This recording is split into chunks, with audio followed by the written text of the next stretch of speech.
The dust kicked up as another wagon passed by on the road, but it wasn't her wagon, and young Thomas knew it before the wheels even came into view.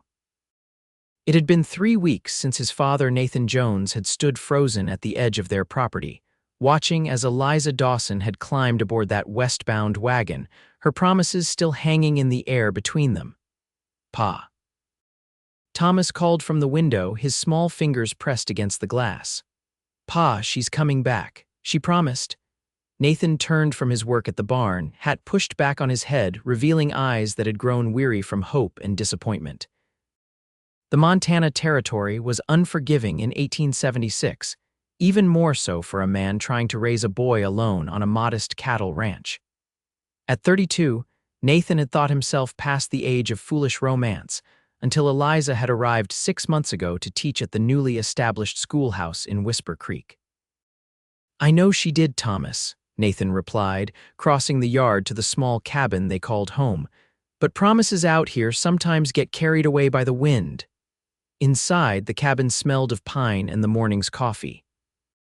Thomas, 8 years old and stubborn as any Jones before him, had taken to sitting at the window each afternoon, waiting for the sight of Eliza's return. Nathan's heart ached watching his son, knowing the boy had lost his mother to fever 3 years prior, and now had attached his young heart to the schoolteacher who had brought color back into both their lives. "She said 2 weeks, Pa," Thomas insisted, not moving from his vigil. "She said she needed to fetch her things from Cheyenne and handle some business, but she'd be back to stay with us." Nathan placed a hand on his son's shoulder, remembering the night Eliza had whispered similar words to him under a blanket of stars. "I know, son. And Miss Dawson isn't one to break a promise without good reason." That evening, as Nathan prepared a simple stew, he caught himself listening for the sound of wagon wheels, just as his son did. Eliza had come into their lives unexpectedly, hired by the town council to bring education to Whisper Creek's growing population.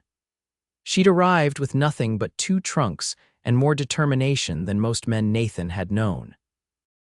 Their first meeting had been at the schoolhouse raising, where Nathan, along with other ranchers and townsfolk, had helped construct the small building that would serve as the town's first proper school. Eliza had stood amidst the chaos, her honey blonde hair pinned neatly, giving instructions as if she'd been building schools her entire life. "Mr. Jones," she'd said, approaching him as he hammered a support beam into place. "I believe the window frame would benefit from being a few inches higher. The afternoon sun would be less troublesome for the children."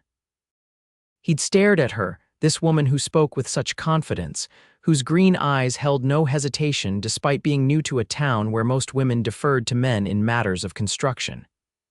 "Is that so, Miss Dawson?" "It is," she'd replied, not backing down. "And I've made a study of schoolhouse design during my time in Boston." Nathan had adjusted the window height, and from that moment, something had shifted between them. It wasn't immediate romance. Nathan had been too guarded, too protective of both his heart and his son's, but it was respect, which Nathan had long believed was the foundation of any worthy relationship. Over the months that followed, Eliza had become a fixture in their lives. She'd taken a special interest in Thomas, recognizing his intelligence and encouraging his curiosity. She began joining them for Sunday dinners, bringing books for Thomas and conversation that made Nathan remember there was more to life than cattle and crops. "Pa." Thomas's voice drew Nathan back to the present. What if something happened to her? What if bad men stopped her wagon? Nathan set down the wooden spoon and moved to his son. "Miss Dawson is traveling with Mr. Peterson's supply convoy. They're well-armed and experienced. She's safe, Thomas." "Then why isn't she back?" Thomas's lower lip trembled, a reminder that despite his attempts to be brave, he was still a child afraid of losing someone else he loved. "Sometimes journeys take longer than expected," Nathan explained, though his own concerns had grown with each passing day. "The trails can be difficult, especially with spring rains." That night, after Thomas had finally fallen asleep, Nathan sat on the porch, a lantern casting long shadows across the yard. The cattle were settled in the nearby pasture, and the distant howl of a coyote was the only sound breaking the silence. Nathan pulled out the letter he'd kept in his shirt pocket, the paper worn from repeated readings. Eliza's handwriting was precise, much like her speech direct and thoughtful. She'd written it the night before her departure, slipping it into his hand with a kiss that had promised more than words could say. "Dear Nathan," it read, "by the time you read this, I will be on my way to Cheyenne. There are matters I must attend to, a past I must reconcile before I can fully embrace our future. I've never spoken of my late husband, Edward, or the circumstances that brought me west. It's time you knew the truth. I will return in 2 weeks' time, and if you'll still have me, I wish to build a life with you and Thomas. You've shown me that love can be found in the most unexpected places, and I've found it with you. Wait for me. I promise I will return. Yours, Eliza." Nathan folded the letter carefully. Eliza had mentioned her husband's passing only once, describing it as sudden and changing the subject immediately. Nathan hadn't pressed. Everyone in the West carried ghosts. But now, curiosity mingled with concern as he wondered what business in Cheyenne could keep her away longer than planned. The following morning, Nathan made a decision. After getting Thomas off to school, the temporary replacement teacher was adequate but lacked Eliza's warmth. He rode into town. The general store, run by Harold Miller, was Whisper Creek's center of information. "Nathan Jones," Harold greeted him from behind the counter. "What brings you in? Need more flour already?" "Information, Harold," Nathan replied, removing his hat. "Have you heard anything from Peterson's convoy? They should have been back from Cheyenne by now." Harold's expression sobered. "Funny you should ask. Got word yesterday that they were delayed. Bridge washed out along the north route. They had to take the long way around through Redstone Pass." "Redstone?" Nathan felt his stomach tighten. "That's Blackfoot territory. Has there been any trouble lately?" "None reported," Harold assured him. "Treaties are holding for now. Peterson knows those trails better than most. Still, they're at least a week behind schedule." Nathan nodded, relief mixing with continued worry. A delay explained Eliza's absence, but the dangers of the alternate route were considerable. "If any messages come through, I'd appreciate knowing right away." "Course, Nathan. That schoolteacher's got everyone anxious for her return. Thomas doing all right without her." "He sits at the window every day," Nathan admitted. "Tells anyone who'll listen that she's coming back because she promised." Harold's eyes softened. "Boys got faith. Sometimes that's what gets us through out here." Nathan left the store with supplies and marginally eased concerns. That night, as he tucked Thomas into bed, the boy clutched a book Eliza had given him, Robinson Crusoe, A Tale of Survival and Hope. "Pa, can we read some more?" Thomas asked, his eyes heavy with sleep despite his request. "One chapter," Nathan agreed, settling beside his son on the narrow bed. As he read about Crusoe's resourcefulness, Nathan was reminded of Eliza's own resilience. She wasn't a woman who would abandon promises lightly. Whatever was keeping her, it wasn't a change of heart. Days stretched into another week. Thomas's window vigil continued, though his proclamations of Eliza's imminent return grew quieter, more uncertain. Nathan found himself riding to the ridge overlooking the western trail each evening, scanning the horizon for any sign of approaching wagons. It was during one such vigil, as the sun dipped below the mountains, that Nathan spotted a rider approaching at speed not from the west, but from town. He recognized young Ben Tucker, son of the telegraph operator, "Mr. Jones," Ben called, reining in his horse. "Pa sent me." "There's a telegram for you from Cheyenne," Nathan's heart hammered as he took the folded paper. "Thank you, Ben. Tell your father I'm grateful." Alone again, Nathan unfolded the telegram with unsteady hands. "Nathan Jones stop delayed by unexpected matters. Stop returning on morning stage tomorrow. Stop have much to explain. Stop Eliza Dawson. Stop." Relief washed over him like a cool rain after drought. She was alive. She was returning, but the cryptic nature of unexpected matters left him uneasy. Nathan tucked the telegram into his pocket and rode home with renewed purpose. "Thomas," he called as he entered the cabin, "I have news. Miss Dawson will be arriving on tomorrow's stage." Thomas bolted from the window, his face brightening for the first time in weeks. "She's coming back." "I told you, Pa. I told you she promised." Nathan lifted his son, marveling at the pure joy in the boy's eyes. "Yes, you did. How about we clean up this place before she arrives and maybe bake those biscuits she likes? The next morning, Nathan and Thomas were up before dawn, both unusually attentive to their appearances. Thomas insisted on wearing his Sunday shirt, and Nathan found himself trimming his beard and slicking back his hair with more care than usual. "Do you think Miss Dawson will like the flowers we picked?"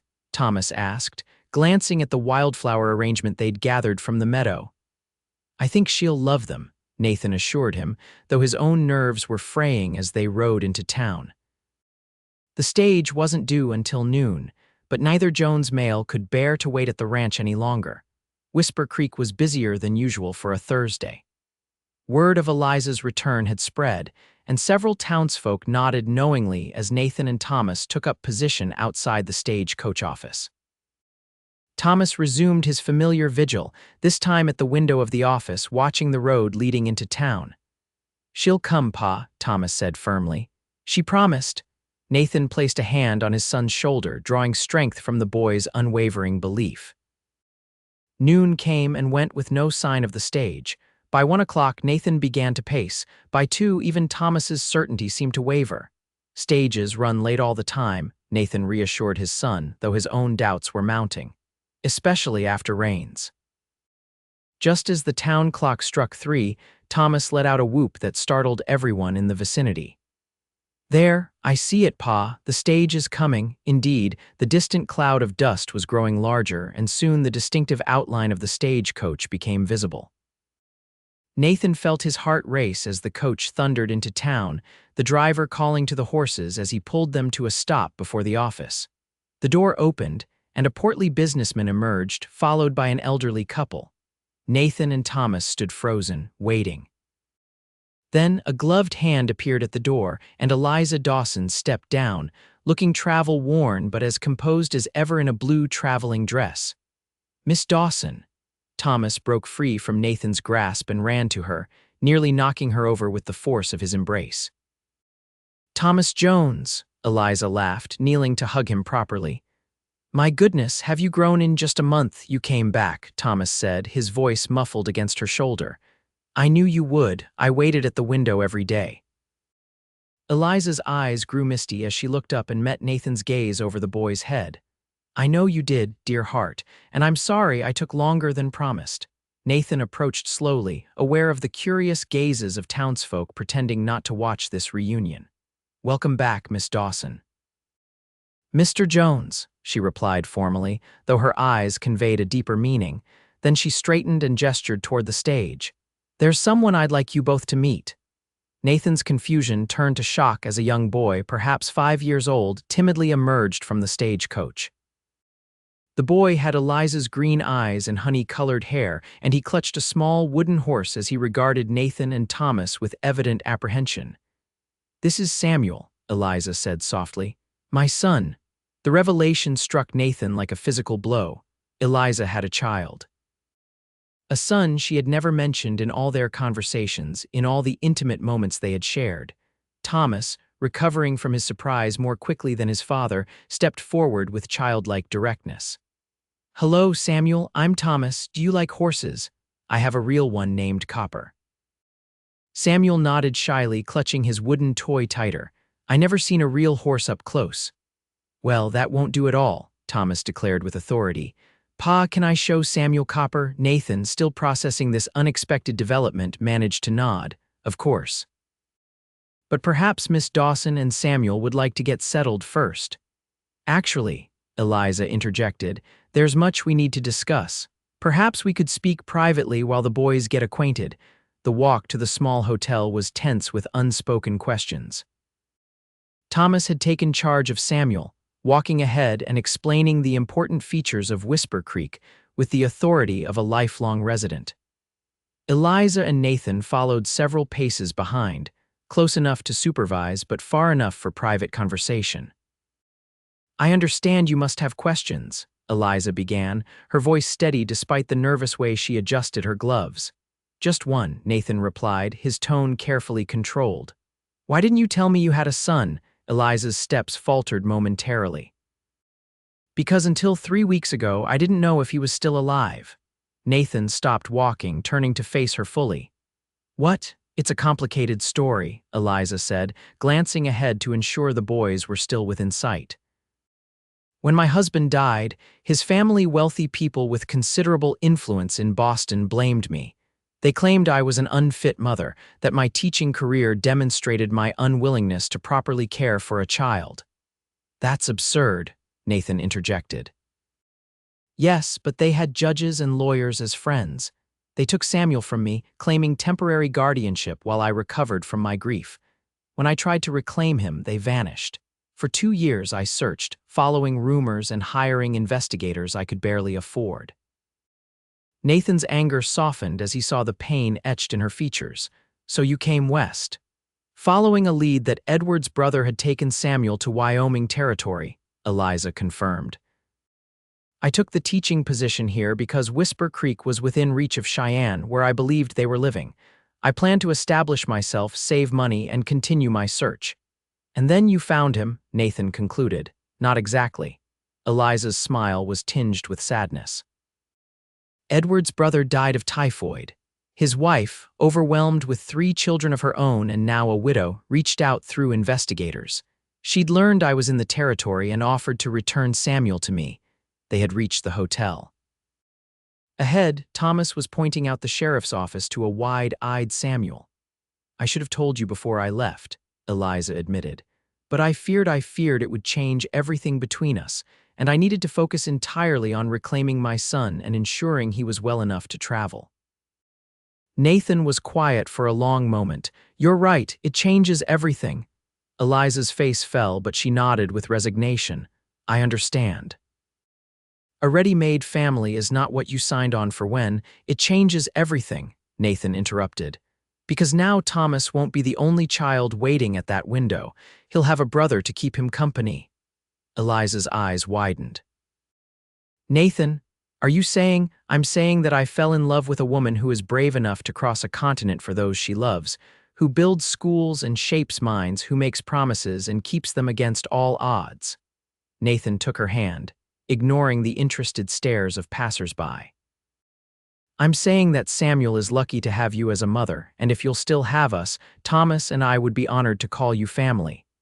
Tears spilled down Eliza's cheeks. Even with all this complication, even though I kept such a significant truth from you.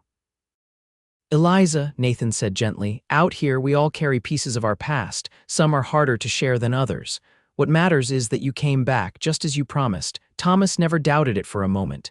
And you, she asked, her voice barely above a whisper, did you doubt? Nathan thought of the long nights staring at her letter, the rides to the ridge searching the horizon. I hoped, he admitted.